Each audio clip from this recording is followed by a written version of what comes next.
Hi Leute, heute mal wieder vom Training, wie man sieht. Ja, Sortes TV ist 4 Jahre alt geworden. Ich denke mal mittlerweile gestern, weil das Video braucht ein bisschen. Ich muss es schneiden und hochladen und alles. Also gestern haben wir unser 4-jähriges gehabt und die Welt ist immer noch schlecht. Könnt ihr euch das vorstellen? Wie geht das? Aber ein Gutes hat das Ganze, und zwar bin ich nicht mehr so ein Misanthrop, denn ich habe gesehen, es gibt auch korrekte Leute, euch da draußen. Ne? Ja, egal, ja, gut. Ich habe ein paar Videos noch gedreht vor ein paar Tagen und dann halt, es geht heute auch um Jeet Kune Do, und zwar war ich auf einem Seminar in Berlin, aber das erzähle ich euch in gleich einem anderen Video. Da habe ich das schöner gemacht und würde ich mal sagen, sehen wir uns ganz am Ende des Videos, wo ich sage auf Wiedersehen. Dies wird ein sehr langes Video sein, denn auch Bud Spencer, auch dem bin ich in Berlin begegnet, natürlich total durch Zufall. Und diese beiden Sachen, einmal das Jeet Kune Do in Berlin und einmal Bud Spencer in Berlin, diese beiden Sachen werden in dieses Video hier integriert sein und den größten Teil davon auch einnehmen. Ein wenig über Sortes TV, weil es ja halt 4 Jahre jetzt sind und so. Dieses Video wird danach kommen, weil ich einfach finde, dass das mit Bud Spencer und mit dem Jeet Kune Do in Berlin halt mit Lamar M, dem zweiten, dass das irgendwie zuerst gezeigt werden sollte. Ja, weil es einfach genial war in Berlin. Hat jetzt nicht so viel damit zu tun, dass so das 4 Jahre alt ist. Wie gesagt, das Video kommt dann später. Gott, habe ich das jetzt kompliziert erklärt, aber ich denke mal, ihr könnt mir folgen. Ansonsten könnt ihr bei der Umfrage auf Facebook mitmachen, ne, im Schergentum, was ihr gerne sehen wollt. Und ich werde dann mal gucken, dass ich das dann auch sende, ne, sofern es auch Spaß macht. Gut, ich hoffe, ich war scharf und weiter geht's. Moin Leute, willkommen zu Sortes TV und heute mal ein etwas anderes Video, wie früher, so ein privates. Und zwar wollte ich euch das mal gerne zeigen. Ich war nämlich in Berlin gewesen, zweimal. Einmal am 30. und 31.05. und jetzt einmal am 20.06. das erste Mal. Da war ich bei einem Jeet Kune Do Seminar mit Lamar M. Das ist also der Name im Jeet Kune Do Bereich. Und ja, dann einmal Bud Spencer, und ich meine, wer mag Bud Spencer nicht? Und ja, das ist jetzt mal ein Berlin-Video und ich erlaube mir das einfach mal, euch das zu zeigen.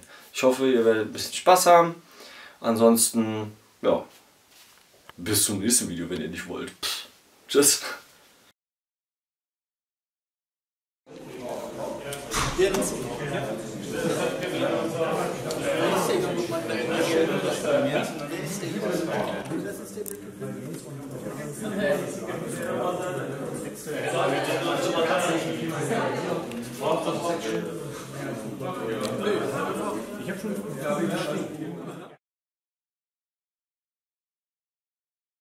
Goes that way. Okay? The weakest muscles on a man's legs are the groin muscles, the inner thigh. Okay? So what I want to do is work against those weak muscles. So I go along that line. So if I draw a leg from rear leg, a line from rear leg to front leg, and continue that line. That's the line that I want to pull on to sweep. Now I'm not going to just passively sweep. Of course, he's probably going to be getting hit in the process or something like that. I'm probably not just going to passively just sweep and let him fall. I'm going to hit him and help him fall. Okay? I like to help people. Okay? So I try to be as helpful as I can and help him fall as quickly as possible. Okay? All right? No sense messing around. Help him down there. Okay? All right, now, so when I move in here, I check this leg. So I've got the leg checked. Okay? An example of a common HIA movement in Jeet Kune Do is like if I shoot a Bill G, he locks with his lead hand, okay? I go in right there. Okay, I pops out and hit. Now, I've got that leg check unless I knock him completely out of the ballpark and I don't have the contact anymore, which usually happens. Usually when I hit somebody with this, my intention is to stop about right there. And I do real good to be able to do anything else with them before they hit the ground. Because this is checked, so if he does fall, my groin is covered. If that leg flies up, my groin is covered because of that leg check. Now, if I come in and I go like this and he falls and that leg comes up, as he falls, I can get kicked in the groin. But if I move in and I check that leg, See, I check that leg. No, I'm not getting kicked. So that's another advantage to the chi applications in Jeet Kune Do. Now, if he's in a mismatch lead, I go behind the leg here. Okay, so I can still have my forward pressure. I can have my inward pressure. I can have my stick circle and throw. Okay, or I can have my sweep. Okay. Now, with that sweep, like I said, you're working against the weakest muscles in the leg by doing what I said, line, foot to foot, straight line. That's the line that you sweep on, okay? So, regardless of whether he's in a right lead or a left lead, when I close and get that contact, those 4 chi applications are available to me, okay? Regardless of which lead he's in. Now, as a general rule, if your opponent is in a match lead, when you close the gap on them, you want to be inside here. Okay? I've seen people do stuff like, they'll step like this and try to trap or do something stepping this way. It never works. Because right now, I'm set to fight you, but my opponent is right here, so there's a problem. Okay? I see an immediate problem with the back of my head in this concrete column. Okay? Because he's got a, a tape, he can, from here, he can have me into that column in the blink of an eye if he knows what he's doing. Okay? So, match lead, inside the leg, shin to shin. Okay, mismatch lead, if he's in this, I would not go inside because once again, now I'm facing somebody there, but my opponent is here. So what I want to do when I move in here is I want to go behind his leg. Okay? So mismatch, you come in behind their lead leg. Now once again, I'm in control. Because if I'm here, there's not much that he has. Somebody asked me one time, well, what if they did a spinning back fist? I'm like, oh, please. Please do. Because when that comes, I'm going to taunt, and I'm trapping here, and I'm going to crush his throat. Okay? It's just, there's so many things that somebody can do that they think they're going to accomplish something. All they're accomplishing is early death. Okay? That's all they're accomplishing is early death. Okay? To go back to what I said yesterday, our intention is to destroy what's in front of us as quickly as possible. And that's what I'm going to do. Now, continuing on the topic of hand immobilization or trapping, there are 4 categories of trapping. Okay? 4 categories of trapping. 4 kinds of trapping methods. Okay? There is what we call a power trap. A power trap is very devastating. Just the trap itself is painful to the person. Okay? Then we have what we call a speed trap. The speed trap is not based on power, not based on anything but just speed. An example of a speed trap is what you saw Bruce Lee doing Enter the Dragon when he was here with Bob Wall and he did the speed pop to remove the barrier and hit him with the back fist. That was an example of a speed trap. All it was based on was how quick I could remove the obstacle to clear the line for a hit. Okay? I'm not concerned with anything after that. Just remove the obstacle and hit. Okay, that's a speed trap. Now speed traps can sometimes be applied, sometimes not. Sometimes a good thing, sometimes not so good. Okay? I prefer a power trap, which obliterates them. Okay? Then we have what we call a defensive trap. The defensive trap occurs off of your defensive action. An example would be, let's say that he throws a left. Most people, will stand left lead. So let's say he's in a left lead and he steps in and throws this left straight in my face. I do a bong sao, lap sao, kwa choi here. So this is an example of a defensive trap. I defend and trap right off of the defensive action. Okay? Now let's say he's in a right leg. Okay? He steps in with a right punch this time. I defend and then I turn it into a lop and hit.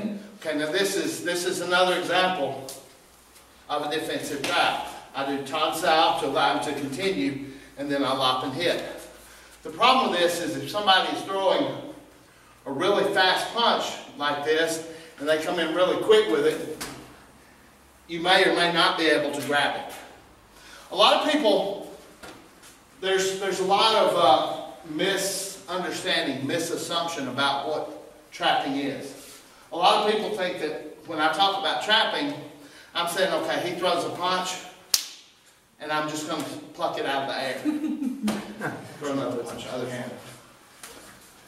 They think that, you know, he throws something, I'm just going to grab it out of the air. You know, see, you really can't do that. It's almost impossible, especially when somebody has good recovery after the shot, and they come in and hit and they recover. See, there's nothing to grab. When trapping is usually applied is when you attack and they defend. Okay? You take that defensive action and use it against them. That's when trapping best works. Okay? So I come in here, he defends, boom, I pops out and hit here. Okay? So we're here, okay? Alright, now let's say he blocks this. Then I just lops out and hit again. Then lance out and hit again. Okay, so one trap can flow right into another trap if the energy dictates the necessity of it. Okay, yes. You call this offensive trap, the fourth part, right? The fourth group? Huh? Offensive trap or Defensive. No, this is not defensive. The last group you showed us, how do you call it, please? Offensive trap or? Okay, okay, we've talked about power trap, we've talked about speed, we've talked about a defensive trap. What I just did, that's a power trap. Okay. Okay? That's a power trap.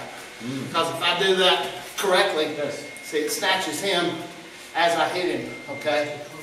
See, then I may come here and finish him with something like that, okay, if he's not already, you know, unconscious, all right? And like I said, if I'm still somehow holding on to him, why not hit him? You know, okay? So boom, right there, all right? Now, look at his feet. See where his feet are? Boom, there's the swing. See, or since he's headed that way anyway, stick, circle, throw, you know? Thank you. All right.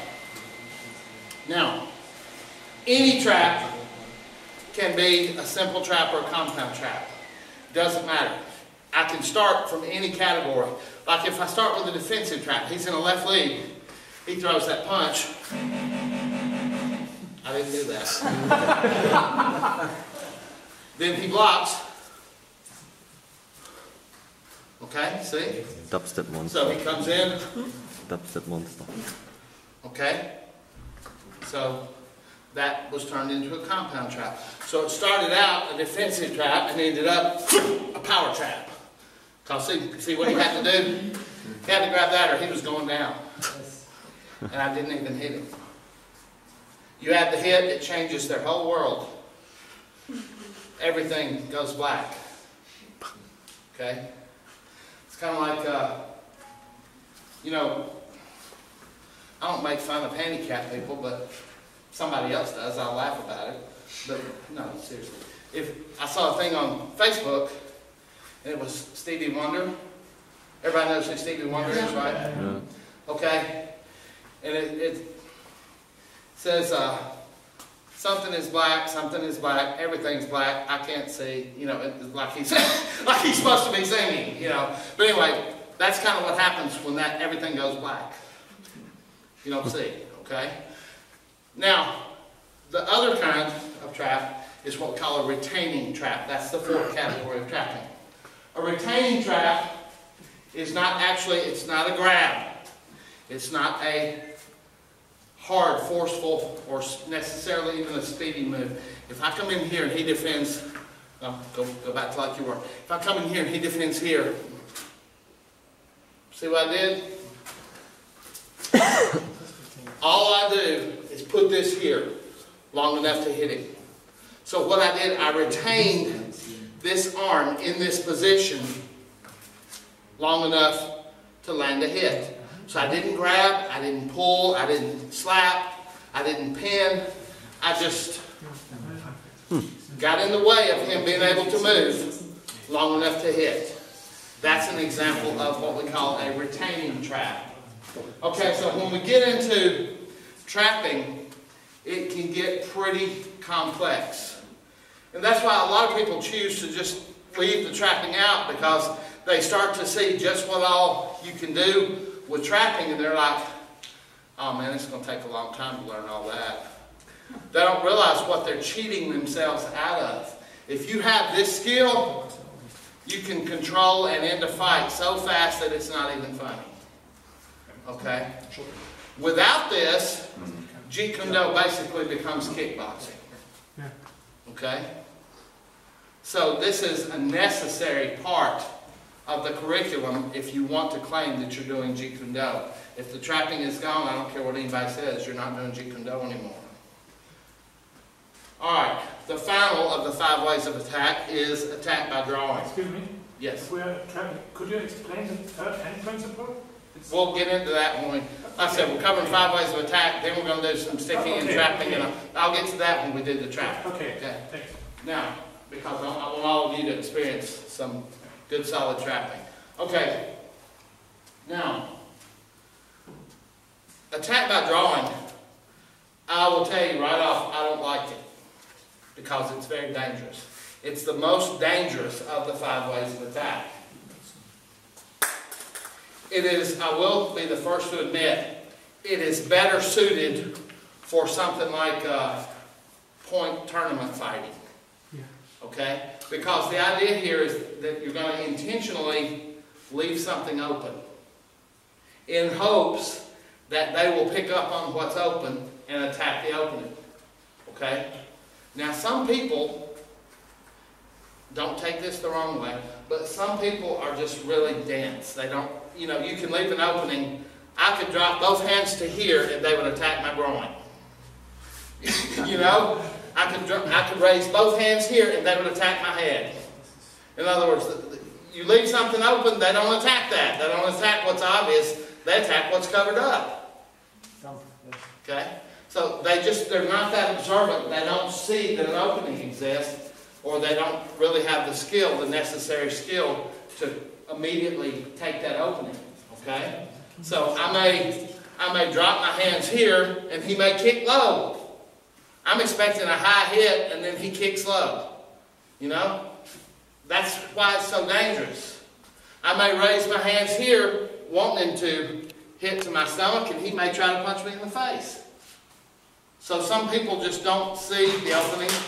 Also, what you have to realize is that there are other people out there that might know what you know. And if I go like this, they might already be thinking, he's using an attack by drawing. He wants me to punch him in the face, so I'm going to kick his knee. And you're waiting on that high line shot when the low line shot comes in. Okay? So attack by drawing is very dangerous. I don't like it. Okay? Now there are more complex ways of attack by drawing. Like we can be here and I can suddenly move back and he starts to come in and I may kick him as he tries to come in. Okay? So I drew him in by moving back. That's what I meant yesterday when I said I don't back up. And when I do back up, you know I'm using attack by drawing, because that's the only time I back up. The rest of the time, split, deflect, destroy. Okay? I don't even like to use attack by drawing like that, because to me, my mindset is that when I do that, I'm wasting time. That's my mindset. Because what if he doesn't come in? What if I go, no, you stay. What if I do this And he doesn't come in, he stays right there. I'm like, oh great. Now I've just moved out of immediate attacking range and he stayed. You know? So now I've got to regain that distance. So giving him an opportunity to do something. The idea is to not give them an opportunity to do anything.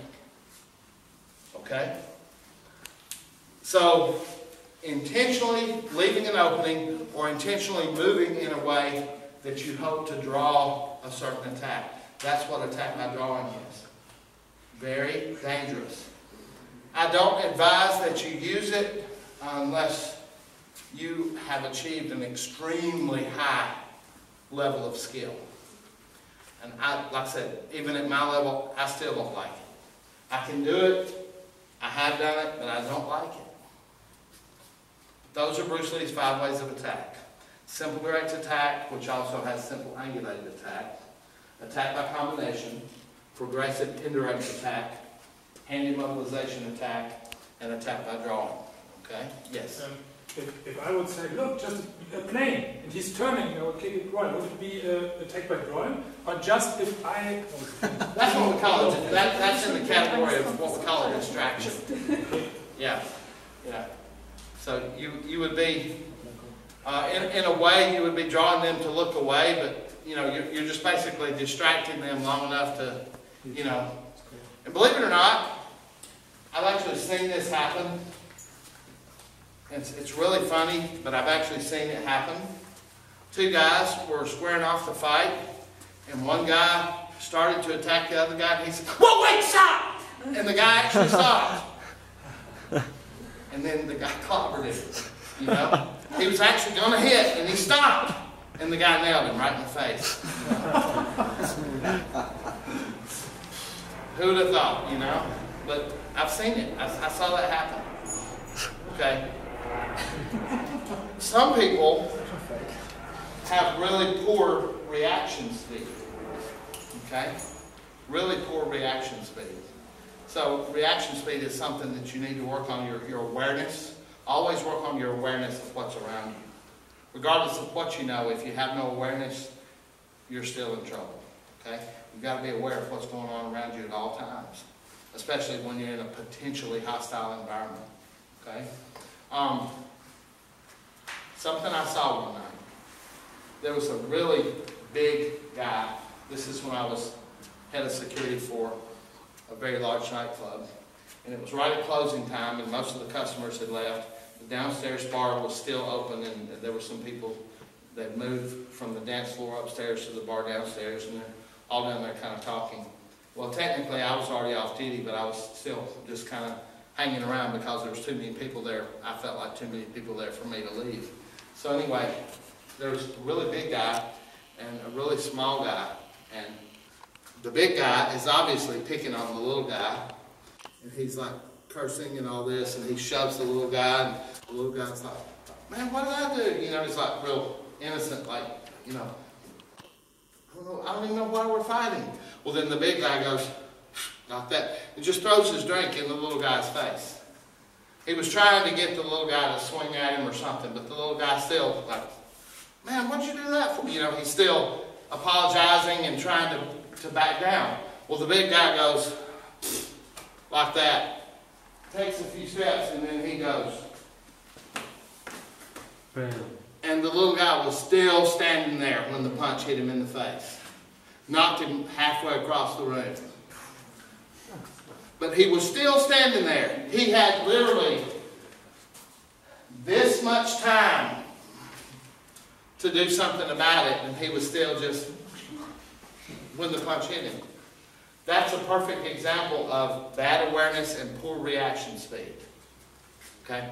I don't know if he had been drinking that night, which can also interfere with your awareness and your ability to react. Yes? What did you do with the big guy? Threw him out. I hope so. I walked over and I grabbed him, and he turned like he was going to fight, and he saw it was me, and he was like, "Oh, whoa, okay, I'll go, you know." So I escorted, yeah, because he knew what I could do. He had seen me do it, so, you know. So I escorted him out, and I said, "Listen," I said, "why don't you wait about a month before you come back?" He said, "Oh, okay, whatever." Well, the next weekend he tried to sneak in, and I saw him coming, and I stepped out and just looked at him. He says, "Okay, I'm gone." I turned and walked off. That was it. And then he actually waited a whole month before he came back after that. I can turn into it like this, but see, this is a block. Okay? So I'm using tonsile as a block because it's force on force. That's not the way I like to use tonsile. So when someone fires a hook at me, I like Viel Spaß. Okay? Now, Viel Spaß, when done correctly, actually hurts this person. It actually hurts. Now, notice the position of that hand. It's not just here, it's here. Okay? It's like I'm on a level plane and I just bend my wrist there. Okay? So when the strike comes in, right there. Now I teach my students, when you deliver a Viel Spaß, imagine that there is a third person and they're standing right there at a 45-degree angle, and I tell my students, finger jab that person. So when the hook comes, finger jab that person, see?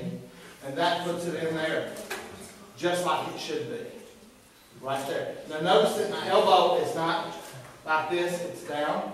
Now this catches this. It's caught there. This, it could slide over and hit me. Okay? So I don't want to do this.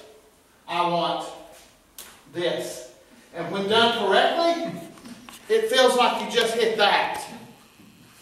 Okay? It feels like you ran into a steel pole or something when done correctly. So, finger jab that third person. 1, 2, 3. There's the third person.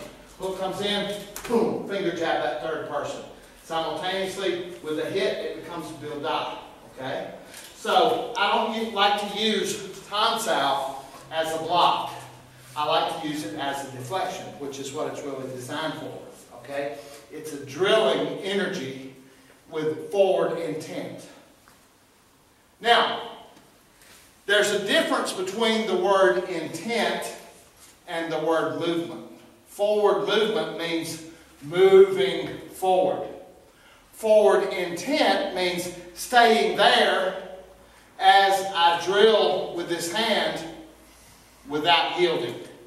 In other words, my intention is forward. I don't actually move forward, but my intention is forward.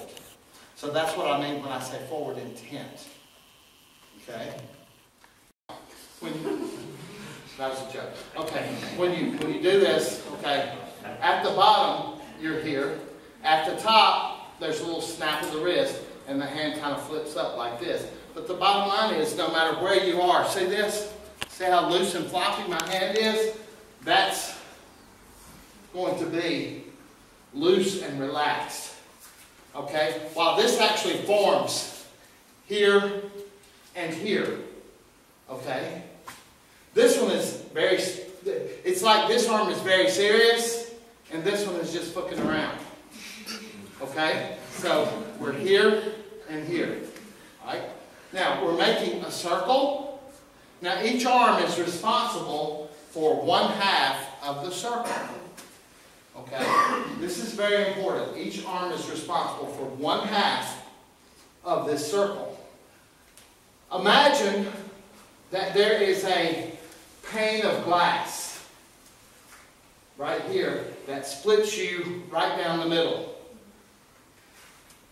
At the bottom, this taps the glass. At the top, this taps the glass. Tap, tap, tap, tap. Okay? This one, at the bottom, taps the glass. At the top, it taps the glass. Okay? Now, while Viel Spaß, when still photographed or when demonstrated, often looks like this, the reality is that this is really relaxed. It's not tense like this. It's relaxed. Okay? So you'll notice, I'll do it from this angle, you'll notice that my hand, my left hand is just relaxed here. Okay? Turn. See? Just relax. Not tense, just relax. Now, the reason that I want it relaxed is because relaxed motion unleashes some really quick stuff. I mean, you're not, there's no hesitation here. When I decide to go, it's go, okay? And he was gone just then because I just would have punched him in the throat. Okay, so this is what the actual roll looks like. Now, people are always asking me, well, how high or how low should the hands be when you're rolling? Okay, and what happens when you have a tall person working with a short person?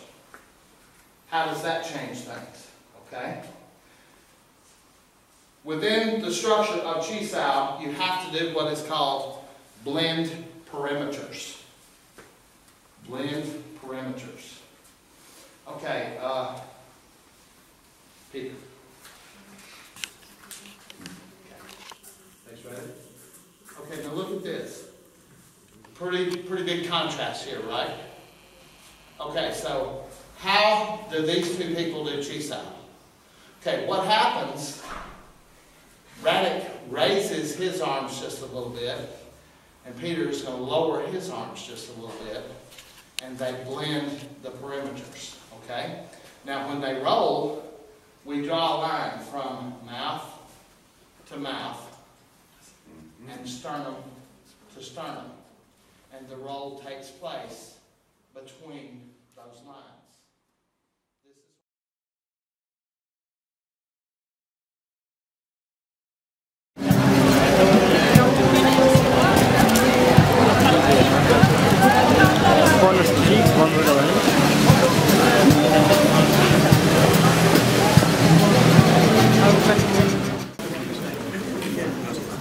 Ich gehe bitte. Die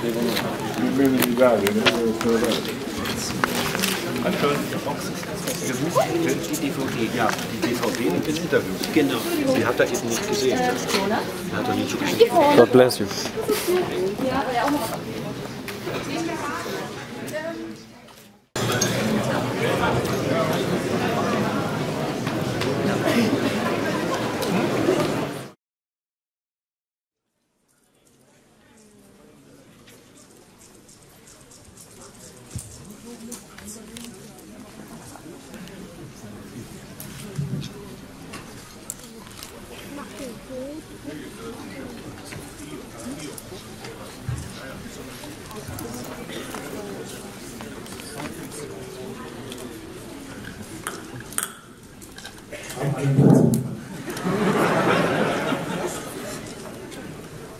Leute. Also wenn man nie erlebt, wie schnell die Tickets weg waren. Der Server hat überhaupt. Aber jetzt, er ist da. Er ist wirklich gekommen. Ihr dürft die Unterwäsche auf die Bühne werfen, ihr dürft trampeln, ihr dürft schreien, ihr dürft auch aufspringen. Labola machen wir nachher. Aber jetzt sagt bitte herzlich willkommen zu unserem lieben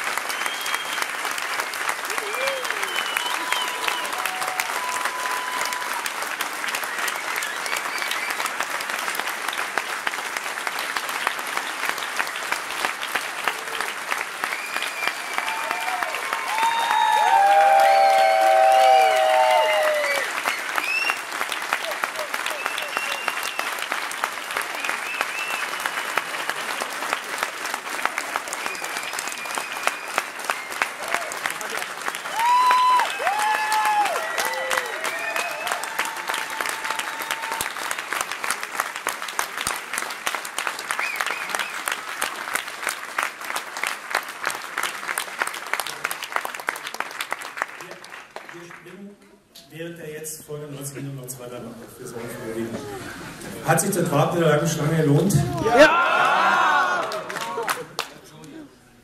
Aber die allerwichtigste Frage zuerst, die die Fans am häufigsten gestellt haben, per Mail und heute in der Schlange. Wie geht es dir? Bene.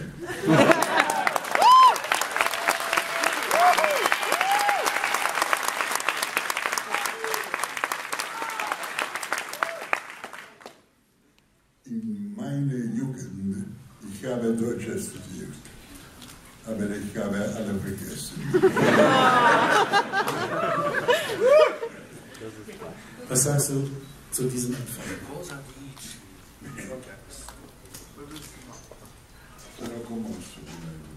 Ich bin zutiefst gerührt.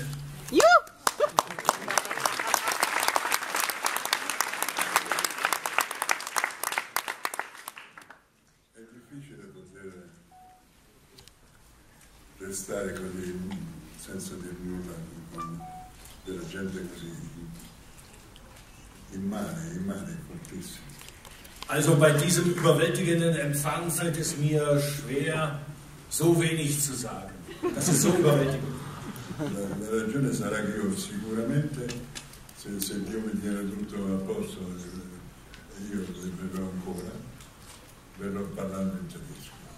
Also der Grund dafür, weshalb ich mich ändern muss, ist, wenn Gott mich noch so beisammen hält und es mir noch möglich ist, dann werde ich das nächste Mal Deutsch sprechen.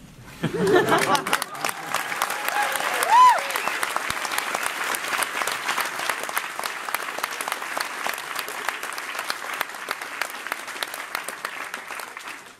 glaube, dass ich wirklich für alle Fans spreche. Wir freuen uns, dich so gut beieinander, bei so guter Gesundheit zu sehen.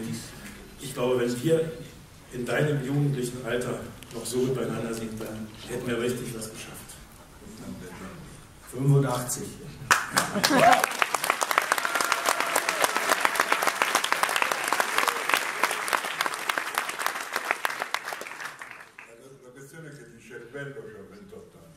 Allerdings im Kopf bin ich nur 28.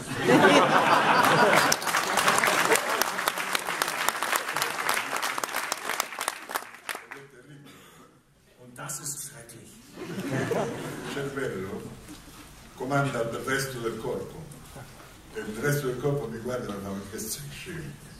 Weil das Gehirn natürlich dem übrigen Körper Befehle erteilt und dann der Körper sagt, hey, was fällt dir eigentlich ein, mir hier rumzukommandieren? Wir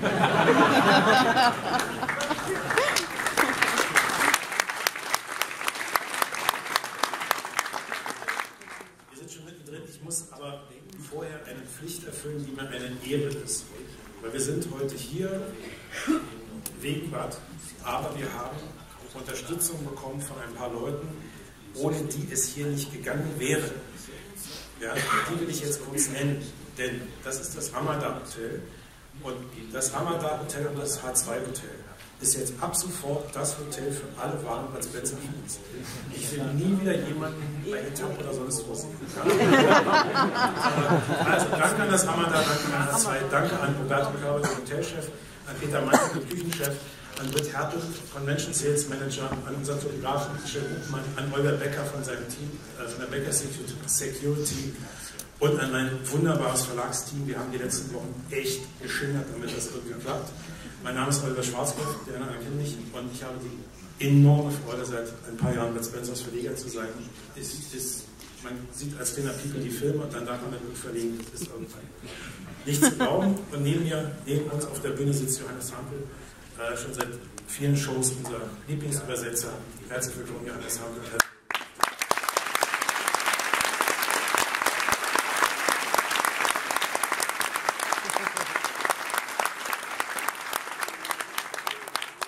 Der eine oder andere war ja schon mal in der Veranstaltung. Man kennt ein paar Gesichter, der freut sich. Ich werde bei Spencer einige Fragen stellen. Wir machen es ein bisschen anders als sonst, denn diesmal sind alle Fragen von den Fans. Ich habe eine Mail geschrieben an alle Fans. Wir haben hunderte Antworten bekommen, hunderte Fragen, die werden nicht alle schaffen. Ganz oft haben Fans auch was Ähnliches gefragt. Ich versuche so viel wie möglich. Es gibt nur Fragen von Fans. Da, wo ich es darf, sage ich dazu, welcher Fan das war. Und wenn er heute hier ist, kann er ja über sie aufschreiben und zeichnen. Ja? Damit wir wach werden, wollen wir einmal Hallo Berlin, Hallo Bad spielen? Ja. Ich sage Hallo Berlin, ihr sagt Hallo Bad? Ja. Alle fertig? Ja. Hallo Berlin! Hallo Bad!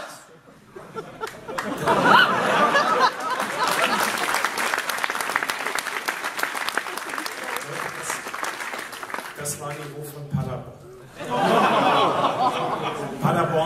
schlecht, aber das ist Berlin. Okay? Hallo Berlin!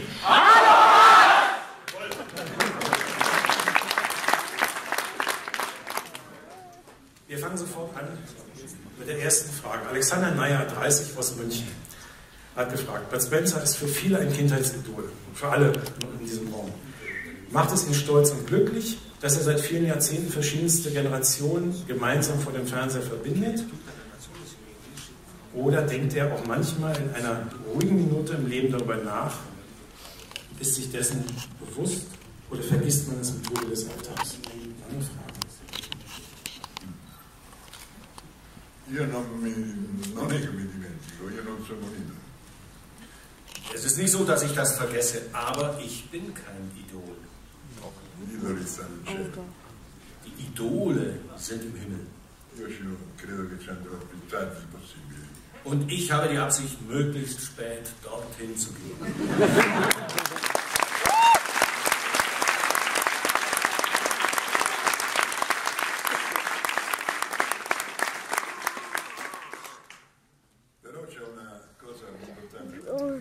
Aber etwas Wichtigeres muss ich noch sagen. Ihr seid es, ihr das Publikum, das Bud Spencer eigentlich zum Leben gebracht hat.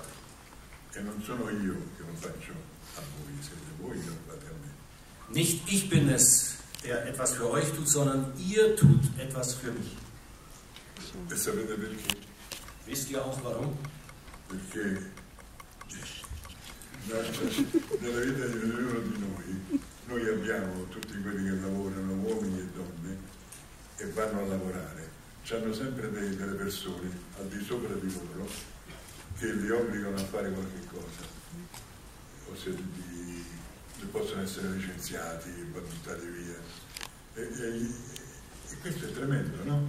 E allora quando vedo che faccio io sullo schermo, vogliono fare quello che faccio io, perché da voi dare i cazzotti in bocca a tutti quelli che sono sopra di loro. Also, und dafür gibt es auch einen Grund, weshalb ich der geworden bin, zu dem ihr mich gemacht habt. Alle Menschen, ob nun Männer oder Frauen, haben doch, wenn sie arbeiten müssen, irgendjemanden über sich, der ihnen sagt, mach dies, tue das, und der oder die sich entlassen kann. Und das ist doch ganz klar, dass jeder dann irgendwo den Wunsch hat, dem irgendwann auch mal einen Kinnhaken zu versetzen. Und genau das machen wir.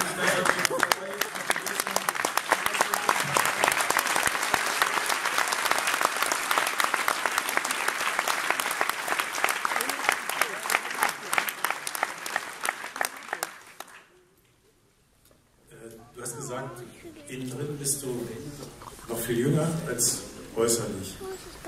Oliver, 48, aus Berlin, hat die Frage an Bud aus Rom. Oliver, was nervt dich am Älterwerden? Was nervt am meisten?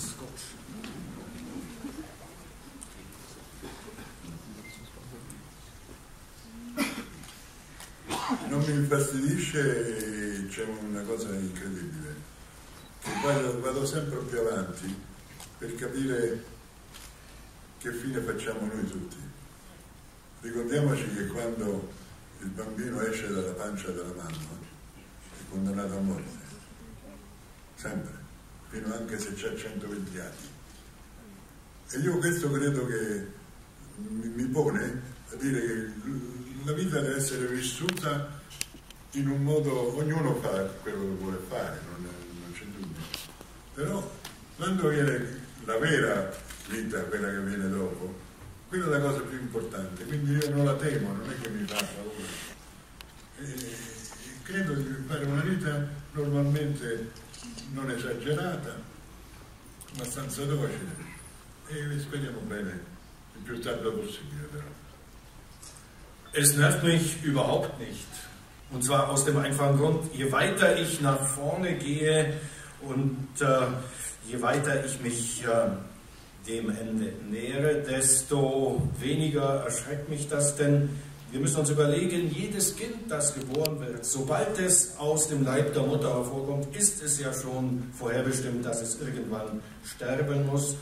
Und deswegen sehe ich dem sehr gelassen entgegen. Ich bin sehr gespannt, was dann kommt. Ich will wissen, was uns alle danach erwartet. Und in der Zwischenzeit versuche ich, mein Leben so anständig wie möglich und ohne allzu viel anzuecken zu führen. Ich habe keine Angst. Ich sehe dem gelassen entgegen. Ich versuche, ein normales Leben zu führen und natürlich so spät wie möglich abzutreten.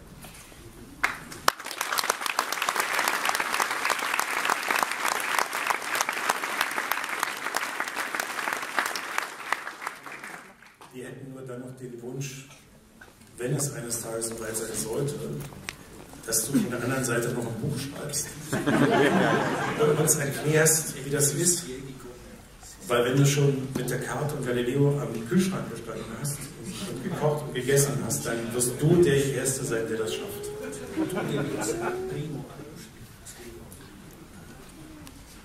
Ma io come io oggi no, ma come anima può darsi, ma la cosa più importante è che già esiste quello che succederà. C'è una sola lingua, parlerà tutto il mondo, tutti i miliardi del mondo, una sola, che è uguale per tutti, la musica. Also als ich, wie ich heute vor euch sitze, sicherlich nicht. Meine Seele wahrscheinlich schon. Wobei man wissen muss, das, was nachher kommt, existiert ja schon. Es ist schon irgendwie da und es wird spannend sein zu sehen, was dann sein wird. Und alle Menschen, alle Milliarden von Menschen werden dann nur eine Sprache sprechen und sich verstehen. Es ist die Musik. Ja. Und,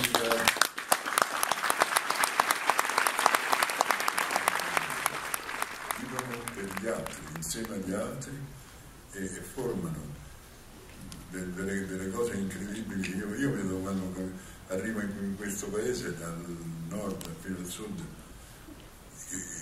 sempre pulito, sempre meraviglioso, sempre con la gente che i motori, quelli là con la motocicletta si fermano per strada nel coso, si fermano tutti se le automobili stanno ferme, per esempio. E a Napoli e in Italia succede la fine del mondo, si mettono tutti a 6.000 e non si fermano mai. E non sono il modo di vivere vostro che è grandioso. Also die Deutschen sind erhaben, nach meiner Erfahrung, über jede Form des Egoismus. Sie denken nicht immer nur an sich selbst, sondern sie leben immer im Gedanken für die anderen. Sie gestalten Gemeinschaft. Und da sehe ich immer und überall, ob ich nun im Norden oder Süden bin, überall ist es sauber, ordentlich und was mich am meisten überrascht, sie halten sich an die Verkehrsregeln. Also zum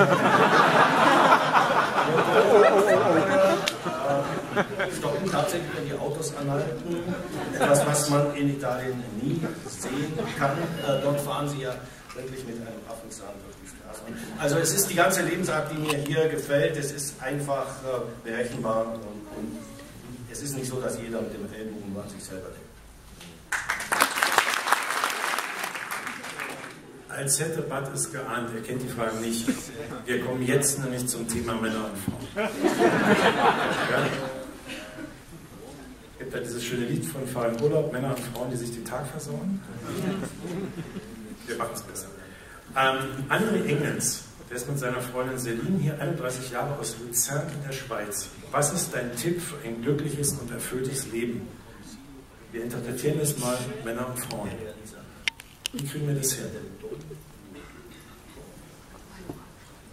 No, la prima cosa è molto difficile, però per esempio non esiste che devono succedere, cominciamo dalle guerre, la cosa più inutile e più terribile, che vanno a morire delle persone in guerra che sono perfettamente in mani da malattie, devono essere forti e crepano senza una cosa. Perché? Perché quando finisce la guerra e abbiamo i nostri morti ognuno che sono da ossequiare in qualunque momento, perché l'uomo purtroppo ha i suoi difetti eccetera, noi vediamo che, per carità di Dio, queste sono gente che dopo una guerra milioni di persone magnificamente che stanno bene, nessun malato, devono morire, poi io devo vedere che improvvisamente ci andiamo a bere la Coca-Cola dai giapponesi e delle automobili giapponesi che camminano negli Stati Uniti, e questo lo do all'Italia, alla Germania, a tutte le forze, no? Ma è possibile questo? Con queste migliaia di morti per fare che? Per dopo ricominciare da capo tutto. E questo, l'uomo sta vivendo in questo modo, questa è la cosa, io sta vivendo in questo modo maligno e orribile. Also zunächst mal ist das ja alles andere als leicht. Es ist schwer und mein erster Ratschlag wäre doch, den Krieg abzuschaffen. Der Krieg ist wirklich das Schrecklichste und auch das Überflüssigste, was es auf dieser Erde gibt. Wenn wir uns nur überlegen, dass Tausende und Tausende von Menschen, die völlig gesund sind, im Krieg sterben, krepieren müssen. Warum eigentlich? Weil irgendjemand sie da hinschickt, dass also all diese Toten zu beklagen sind, die man auch ehren muss, das ist vollständig richtig, aber wir, um Gottes Willen, wir müssen uns fragen, warum eigentlich ist es so weit gekommen? Jemand, der überhaupt keinen Anlass hatte zu sterben, der völlig gesund ist, muss jetzt dann gehen und sich für irgendetwas opfern lassen. Und wozu das Ganze? Schauen wir uns doch nur an, wie es danach, nach diesem Krieg weitergeht. Die Japaner trinken dann doch Coca-Cola und die Amerikaner fahren japanische Autos. Also wozu das Ganze? Dieses sich gegenseitig bekriegen.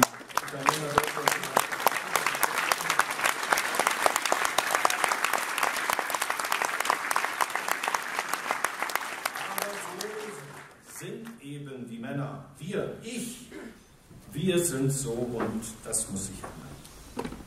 Perciò io amo la musica, che è l'unica maniera per capirsi insieme. Und aus diesem Grund liebe ich die Musik so sehr, das ist wirklich die einzige Art, wie man echte Gemeinschaft und echtes Zusammengehörigkeitsgefühl spürt. Ci sono 7 note. Es gibt 7 Noten. Questo è tutto, tutti lo stesso. Parliamo la stessa cosa, la musica. Also wir haben diese 7 Grundtöne, die Oktave ausmachen. Wir sprechen alle dieselbe Sprache. Was? Das genügt.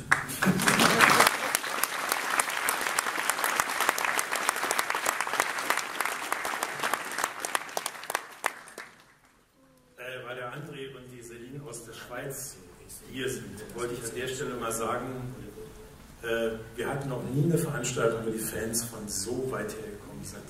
Aus allen deutschen Ländern nach Berlin. Sogar Kölner und Bayern und Frankfurt hier. Schwaben. Rufen her. Ihr wisst vielleicht, dass in Berlin so, ne? Es gibt in Berlin eben auch Blöde, kann man nicht machen, überall. Aber Hamburger, und so Österreicher, Schweizer, unglaublich, Schweden. 2 sind aus Schweden hier. Heute oder morgen, ich weiß nicht, ich habe die Bestellung alle gesehen. Unfassbar. Also, ich habe ja geschrieben, weiter den weiteren Weg. Aber Schweiz und Schweden finde ich schon richtig stark, aber auch alle aus Deutschland, die so weit gekommen sind, finde ich richtig großartig. Danke an euch.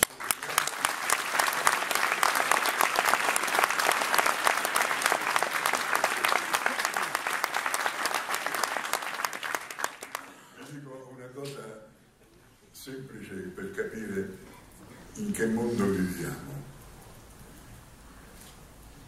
Also ich muss euch jetzt etwas sehr Schlichtes sagen, damit deutlich wird, in welcher Welt wir leben.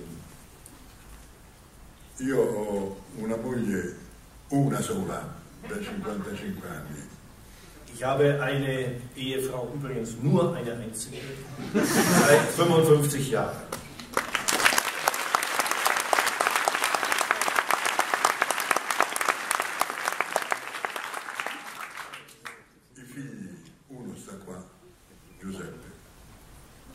Fatti vedere Giuseppe, alzati. Die Kinder.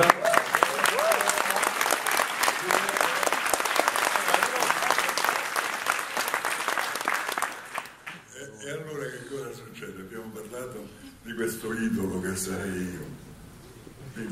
Also, was geschieht nun? Wir haben von diesem sogenannten Idol, das ich sein soll, gesprochen.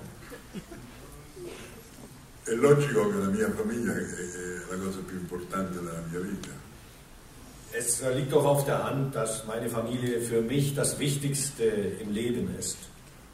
Ma quando alla televisione viene un film di Bud Spencer, wenn aber im Fernsehen ein Film mit Bud Spencer kommt, spegni, spegni, non se ne può più.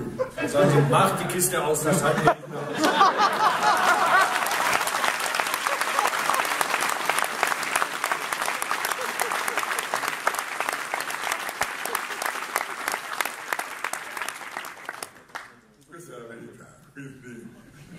Das ist die Wahrheit. Stiamo vivendo una cosa così, che non sappiamo che è. Non lo sappiamo.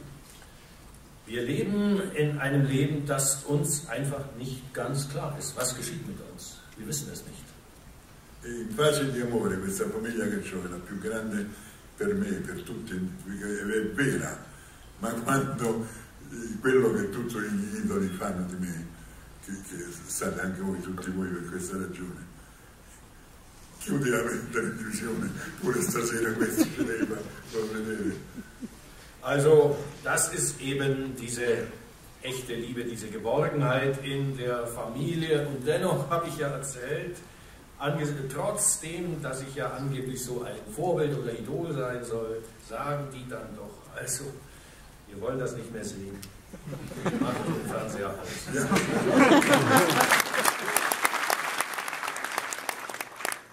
Ma questo libro è nato perché io sono sempre curioso di andare a vedere, a parte la filosofia fa parte della mia vita, perché ci sono delle cose da imparare da questi, lo stesso Cartesio, che io ho detto che si è sbagliato, non è vero, Cartesio si è sbagliato benissimo, perché quando io ho detto a sé, come fai a ragionare col cervello se non mangi?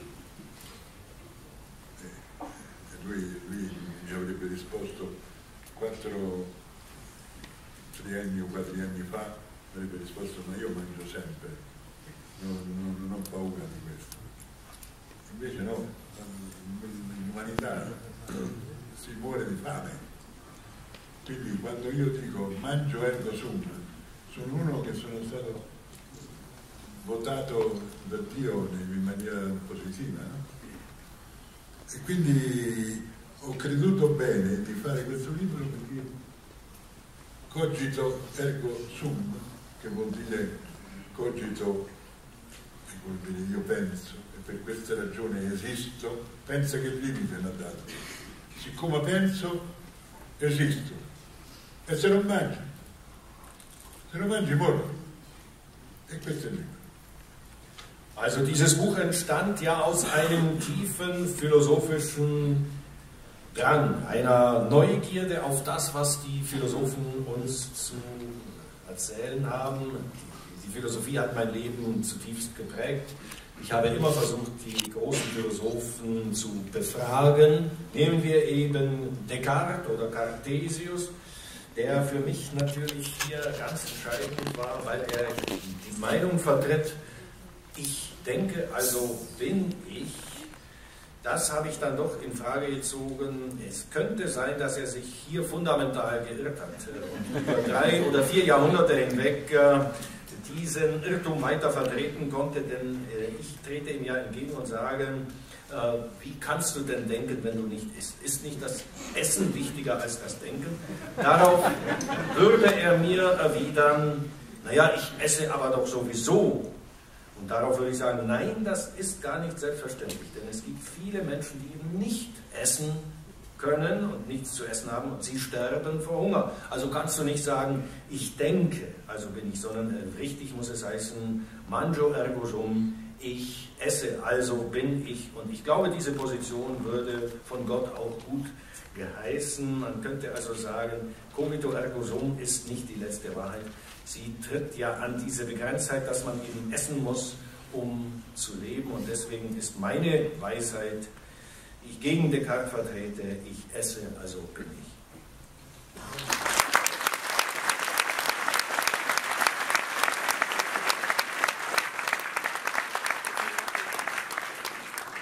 Darf ich an der Stelle um einen Applaus für unseren Dolmetscher bitten?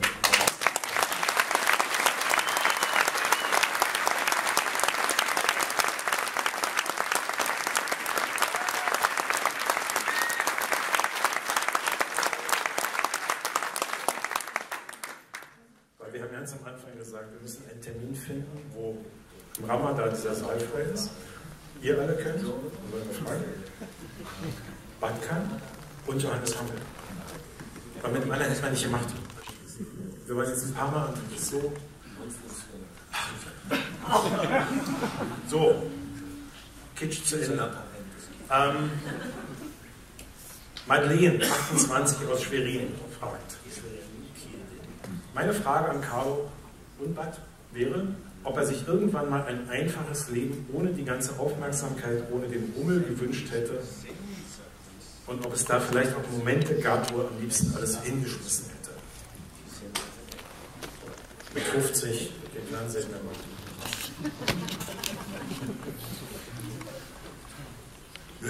È talmente ridicolo fare un ragionamento di questo, glielo dico, come si chiama questa? Wie hieß die nochmal? Es ist ja eigentlich doch ziemlich lächerlich, eine solche Frage zu stellen. Wie hieß nochmal die Fragestellerin? Madeleine. Madeleine che ha detto? Hai mai avuto un momento in cui avresti voluto condurre una vita semplice, senza tutto questo successo, senza l'attenzione pubblica, e in cui avresti voluto buttare tutto? Io ci ho messo 85 anni per capire che è un sogno la vita. Ich habe 85 Jahre gebraucht, um zu begreifen, dass das Leben ein Traum ist. Non c'è niente. Es spielt keine Rolle. Es ist sempre le stesse cose. Es ist immer dasselbe. La guerra, il ladro, la grande forma della donna, dell'attore, la forma del campione, cioè, tutto uguale. Quanto tempo è che c'è l'uomo sulla Terra? Miliardi di anni, no? Also ich habe einfach erkannt, dass die Dinge sich endlos gleichen. Es ist doch eine ewige Wiederholung von Kriegen, von Raub, dann dieser Kult für die großen Berühmtheiten, für die Schauspieler oder für die Meister ihres Faches. Das alles ist nichts Neues und insofern lässt es mich kalt. Un sogno completo. Es ist alles eine Einbildung, ein Traum. E poi tutto uguale. Alles ist gleich. Gli egiziani avevano i loro dei, i romani i loro. Noi adesso siamo arrivati che abbiamo fra poco le automobili con i motori elettrici, già ci stanno. Quindi non ci sarà più la benzina. Allora un'altra guerra facciamo, quindi la benzina saranno falliti. E dopo ci saranno delle cose che lo porteremo qua e ci dicono andiamo avanti con fesserie. Also, wie lange gibt es doch den Menschen schon? Ja, Milliarden von Jahren. Und es ist doch immer dasselbe. Die Ägypter hatten ihre Götter, die Römer hatten ihre Götter. Wir sind jetzt wieder ganz woanders angelangt. Bald wird es elektrische Autos geben, also Autos, die ohne Benzin fahren. Das wird wieder zu neuen Kämpfen, zu Kriegen führen, wenn die Benzinautohersteller eben gescheitert sind.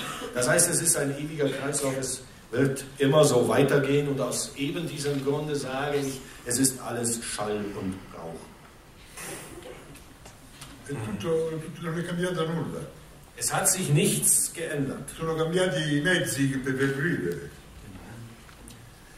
Es hat sich nur das Mittel geändert, das uns zum Lachen bringt.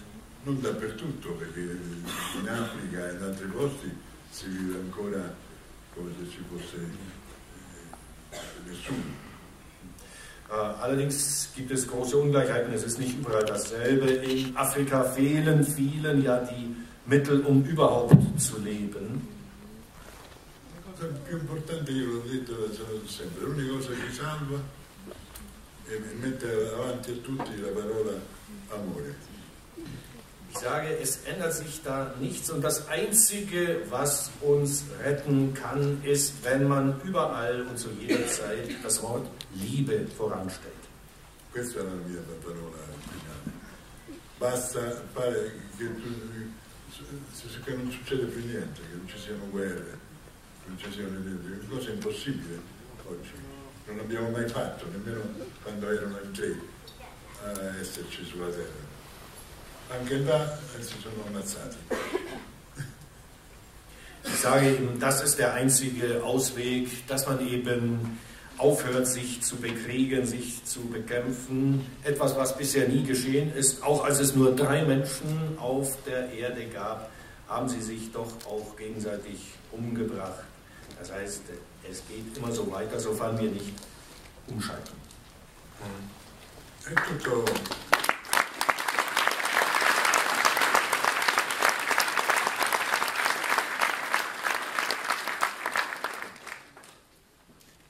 Katja Rehmer, 24, aus Berlin, möchte wissen, wenn es Zeitreisen gäbe, wohin würden Sie reisen? Vergangenheit oder Zukunft und warum?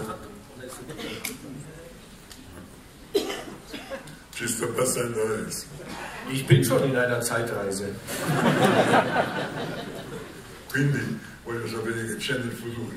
Also, ich will deshalb wissen, was in der Zukunft sein wird oder ist, was in der Zukunft ist. Sì, ma come si chiama la signora? Wie hieß die Fragestellerin nochmal? Katja Rehmer aus Berlin. Katja Rehmer di Berlino. Katja di Berlino, pensa alla salute. Non ti preoccupare. Also, c'hai 24 anni oggi. Also Katja, du hast keinen Grund, dich jetzt besorgt stimmen zu lassen. Du bist nur 24 Jahre alt, also mach dir keinen Kopf.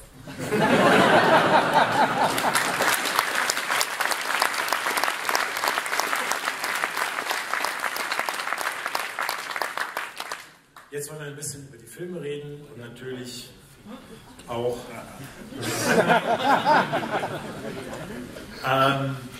Jan, 32 aus Soltau, fragt, und ganz viele andere auch, ich nehme ihn stellvertretend, gibt es noch einmal die Chance, Sie als Bud Spencer neben Terence Hill in einem Film zu sehen? Wenigstens einen kleinen.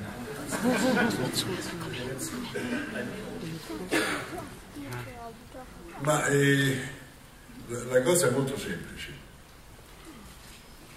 Noi siamo la coppia, io e Terence Hill, che non hanno mai litigato nella loro vita tra di loro. Gli altri, francesi, americani, italiani, tutte le razze spagnoli, hanno fatto delle cose orribili. Hanno litigato, sono finiti i figli. Sempre. Io e lui non abbiamo mai litigato. Also die Sache liegt ganz einfach. Wir sind das einzige Paar in der Filmwelt, das nie miteinander gestritten hat. Überall sonst, wo man hinschaut. Ob nun die Franzosen, die Amerikaner, die Italiener oder die Spanier. Sie haben sich immer in die Haare gekriegt. Schreckliche Dinge sind geschehen. Filme wurden nicht zu Ende gedreht wegen der Streitereien zwischen diesen beiden Kombinationen von Schauspielern. Wir, also Terence Hill und ich dagegen, haben uns nie gestritten.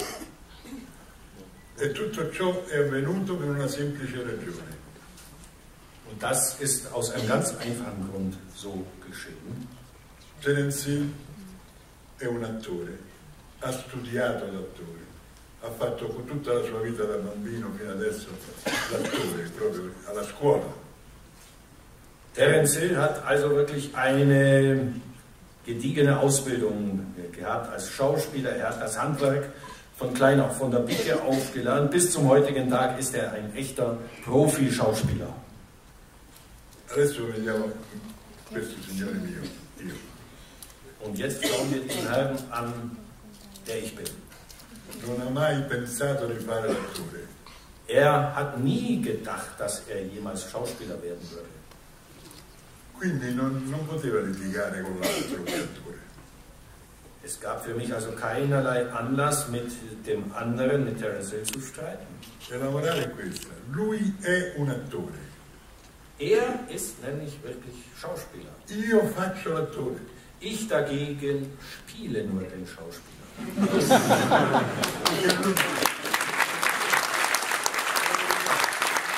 es.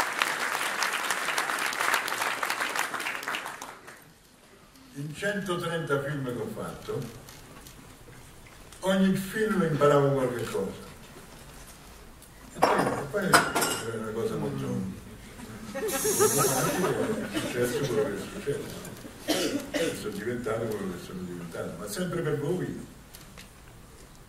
In all den 130 Filmen, die ich gedreht habe, habe ich etwas Neues gelernt und so ist das gekommen, was gekommen ist und so bin ich der geworden, der ich bin. Aber ich habe mich nicht selbst gemacht, sondern das Publikum hat mich geschaffen. Ihr habt mich geschaffen. Grazie. Danke.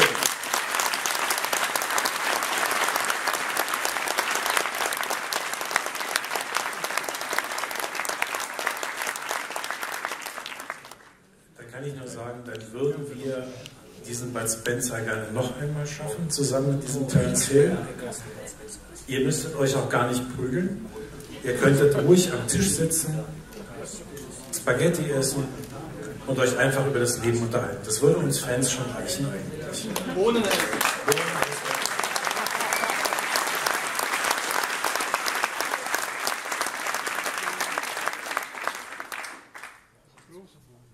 Terence Hill è un attore vero, è un mio amico molto caro. C'è una cosa, per esempio, viene sempre a mangiare gli spaghetti a casa mia perché la moglie non vuole che ingrassi e allora noi gli dà da mangiare. Infatti è bello tutto quanto. E dico, ma scusa, vieni da mangiare spaghetti da me?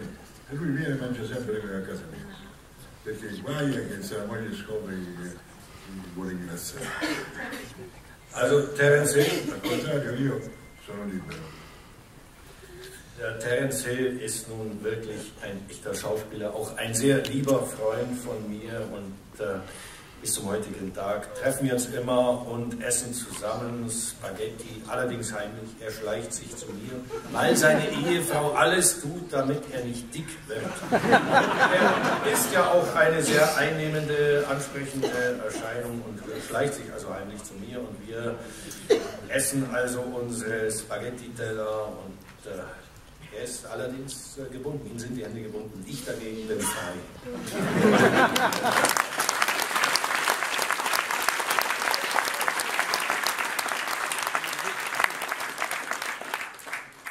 Damit sind auch die Fragen von Max Black aus Linsengericht, der Ort, der ist wirklich so, ich dachte, der verarscht mich, müsste ja Bodengericht heißen, beantwortet. Und von Markus Konrad, nämlich sind Sie noch in Kontakt mit Terence Hill und sehen Sie sich gelegentlich, also hat er gesagt.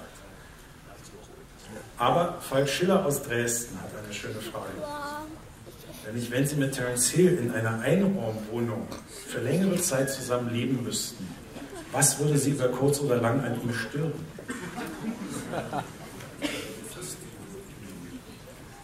Niente, non me ne accorgo.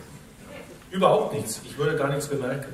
Aber Einraumwohnung, ein Zimmer zum Wohnen und zum Schlafen mit Terence Hill. Non potrebbe succedere niente perché siamo tutti e due positivi. Da könnte nichts anbrennen, wir sind nämlich beide positive Menschen.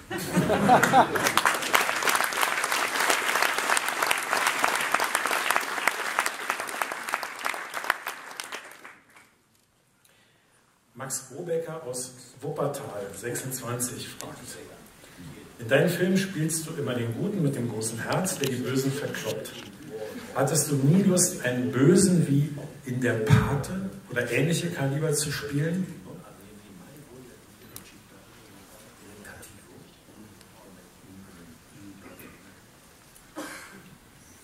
No, perché non sono un attore.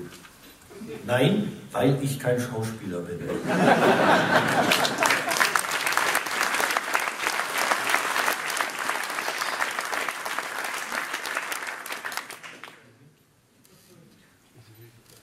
Das wird die Antwort, ja.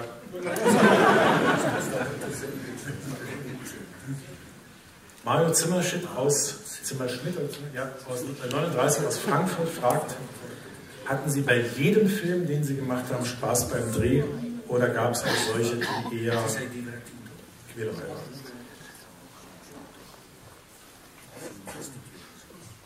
No, mai. Mai. Niemals. Non lo facevo il film. Se non mi piaceva non lo facevo. Naja, ich hätte die Filme ja nicht gemacht, wenn sie mir nicht Spaß gemacht hätten. Alle haben Spaß gemacht, geärgert habe ich mich über keinen.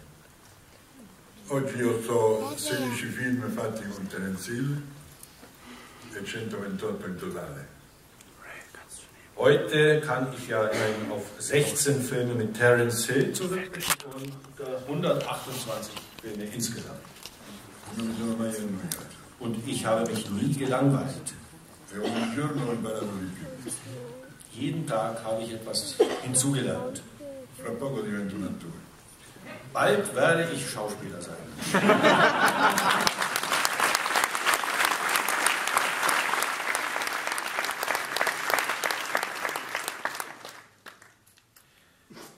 Tino Gläser, 26, aus Meiningen, fragt etwas, was auch ziemlich viele Fans wissen wollen. Was hält Carlo Pedersoli von der deutschen Synchronisation seiner Filme? Also vor allem von Wolfgang Hess, deutsche Synchronstimme. Und hat der Wolfgang Hess vielleicht auch mal getroffen? Sì, come no. Non solo, ma molto bravo. Aber ganz sicher habe ich den kennengelernt und nicht nur das kann ich sagen, sondern er ist ja wirklich sehr, sehr tüchtig. Anche perché poi i miei personaggi lavorano in una semplicità enorme e possono essere, questo è veramente un bravissimo del cinema. Also vor allem deswegen, weil ja die Figuren, die ich verkörpere, im Grunde sehr schlicht geschnitten sind, von einer großen Einfachheit sind und das so rüberzubringen, das ist wirklich ganz große Kunst. Come sei bravo tu con l'italiano. So wie du ja auch mit dem Italienischen sehr erfolgreich bist. Esatto.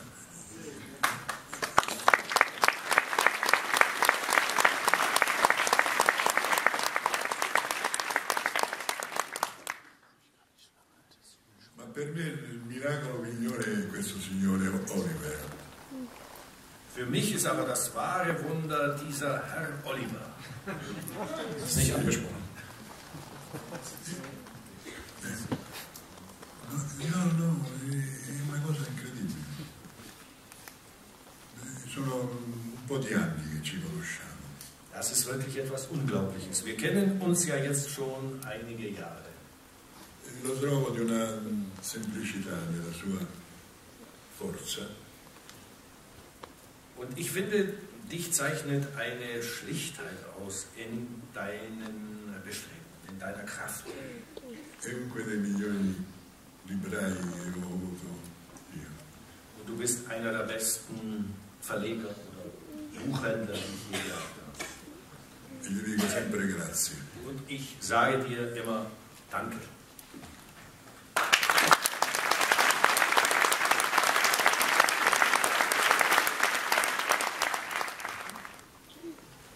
Anna Gur, 24, aus Dresden, fragt, was auch einige gefragt haben, gibt es einen Film von dir, Mario, den du besonders gern hast? Welchen?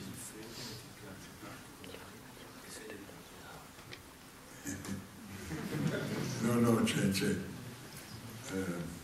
E adesso devo chiedere a mio figlio, quello del pilota, che come si chiamava la mia figlia? Più forte ragazzi. Also ja, es gibt einen Lieblingsfilm, da muss ich jetzt meinen Sohn fragen, wie hieß doch der Film mit dem Piloten? Ja, das war Più forte ragazzi, das ist Himmelhunde auf dem Weg zur Hölle. Himmelhunde auf dem Weg zur Hölle. Zwei Himmelhunde auf dem Weg zur Hölle.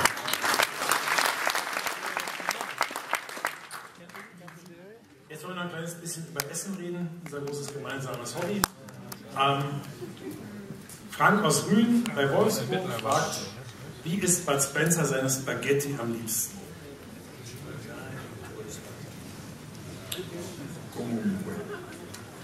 Auf jede beliebige Art.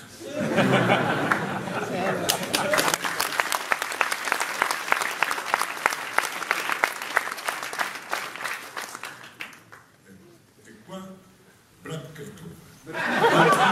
Natürlich Bratkartoffeln.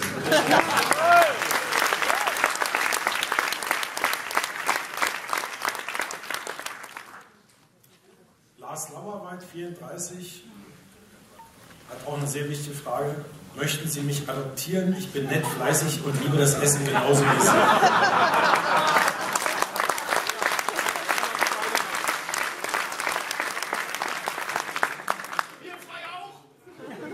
Erstmal mich. Nein, alle Spaß.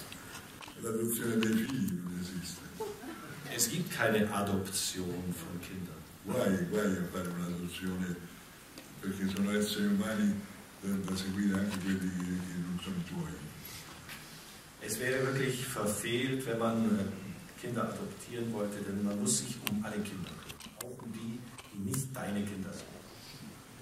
Si deve lasciare i tuoi veri perché imparano da soli, con un esempio più o meno giusto il mio o della madre principalmente.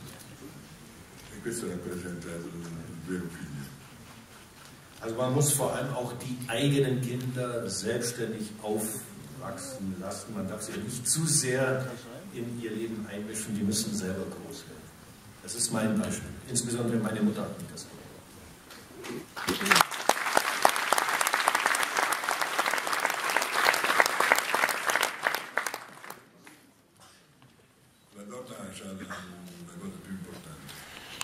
Die Frau ist das Wichtigste.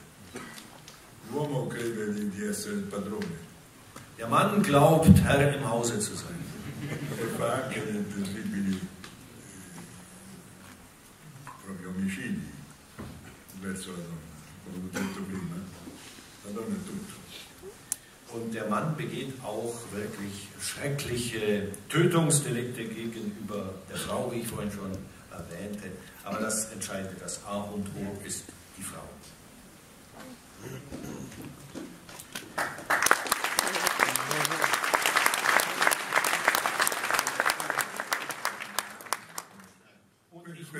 Questa sedia non mi fa male.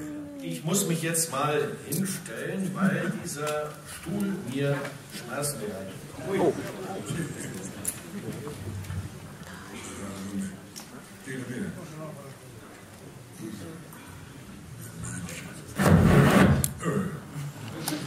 Non sono io.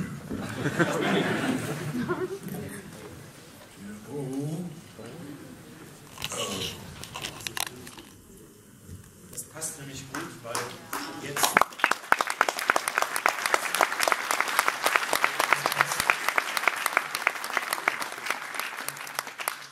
Das passt sehr gut, denn wir sind nämlich jetzt bei der Stelle, wo wir 7 Minuten Musik zusammen haben.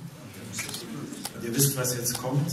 Die Mädchen singen lalalala. Die Jungs singen das Ganze auf den beiden Einwänden. Unseren Freunden bei YouTube. Technik, seid ihr soweit? Wir haben die lange Fassung.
nicht.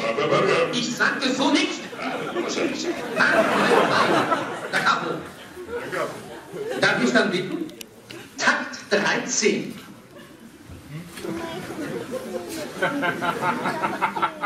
Stell dich auf die Spur.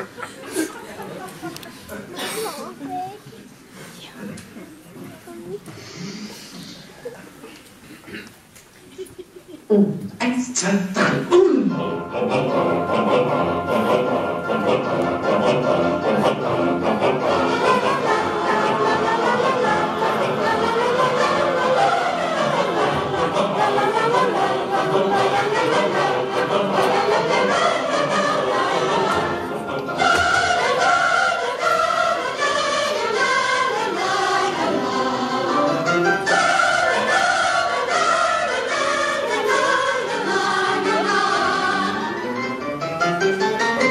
Es wäre besser gewesen, ihn zu erledigen.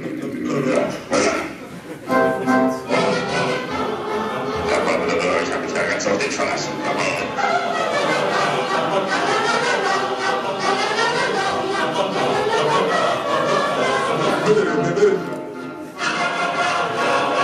Hier ist nicht das Scherzen.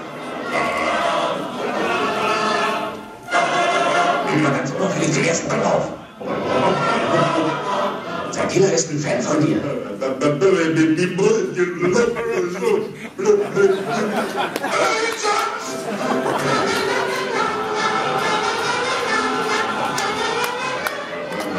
denn die Eier gefunden?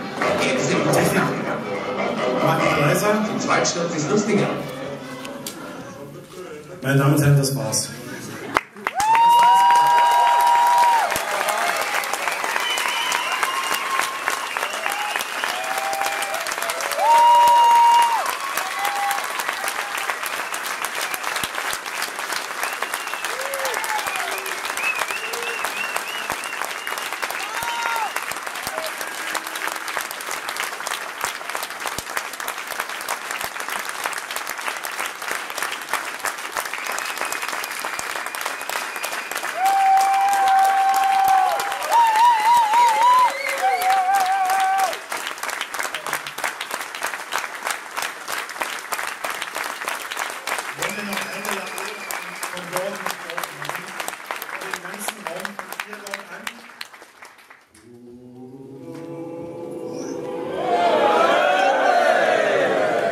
Beste Lamar. Hallo Berlin. Danke Berlin.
Dankeschön.